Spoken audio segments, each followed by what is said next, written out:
thank you for holding this hearing today, and I also want to reiterate the comment that you just made about the cooperation between both sides and all of the people that have been involved and invested in getting this done. We know that it has to be done by September, and I think we're actually ahead of schedule on that, and hope that we can stay that way. There has been good cooperation from everyone. Still a few things to consider, but the subject of today's hearing is the Food and Drug Administration's Human Medical Product User Fees. All of the UFAs today. The first such agreement was enacted in 1992. It allowed FDA to collect certain agreed-upon user fees from drug manufacturers in exchange for more timely, predictable pre-market review. It decreased review times and increased patient access to medicines. User fees are important to America's patients, jobs, and innovation. User fees currently support about 60% of the drug center's workforce, or about 20% of the device center's workforce. The current user fee agreements expire on September 30th of this year, 6 months from now. If they are not timely reauthorized, FDA must lay off approximately 2,000 employees. That would derail the agency's pre-market review programs. It would threaten the biomedical industry jobs. It would limit patient access to therapies and America's global leadership in biomedical innovation. I am committed to enacting user fee legislation in a timely manner. I expect that all our witnesses today, representing the administration, industry, and patient consumer groups alike, share that commitment. They'll brief us on the content and merits of the proposed agreements. The agreements contain important policies that will ultimately help patients. The proposed prescription drug user fee agreement would factor a better understanding of the patient perspective into a benefit-risk decisions. It would also improve risk evaluation and mitigation strategies, or REMS. REMS, enacted in 2007, were intended to let the FDA ensure that the benefits of a drug or biological product outweigh its risks, but implementation of the law produced a delay and confusion.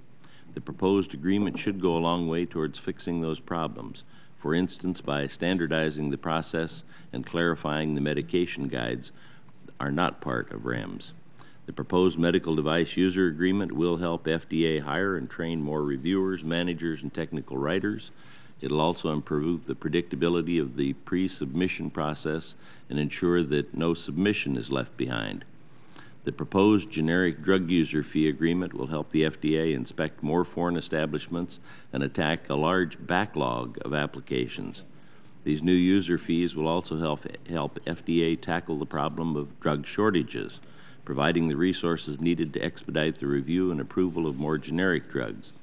The proposed biosimilar user fee agreement will help get a biosimilar program up and running with measures to prevent medication errors, resolve disputes, and authorize special protocol assessments. Today, the Health Committee will assess the proposed user fee agreements to make sure they will advance the public health. We need to make sure the policy is right. At the same time, we also need to enact user fee legislation in a timely manner. Patients, jobs, and innovation depend on it. Towards that end, the Health Committee plans to mark up one bill containing all 4 user fee agreements and a small number of bipartisan consensus policy riders. We'll face several obstacles that will make it difficult to enact these policies. Many outside forces, in some cases extraneous to FDA issues, all have the potential to derail our process. But the bill will need very broad bipartisan support to pass the Senate.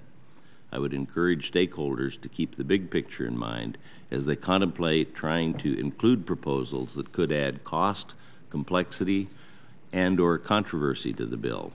We can only succeed if we work together for the greater good. On that note, I want to point out that the Device Center Director, Jeff Shuren, and AdvaMed Senior Executive Vice President David Nexon are both here today advocating for the proposed medical device user fee. The negotiations concerning these agreements were contentious, but in the end, through hard work and compromise, they reached agreement. In short, FDA, industry, and the stakeholders have done their job. Now it's time for us to do our jobs and to get a bill done. I thank Chairman Tarkin for his leadership, commitment, and courtesy, and I thank the witnesses for coming today, and I look forward to the testimony. Thank you very much.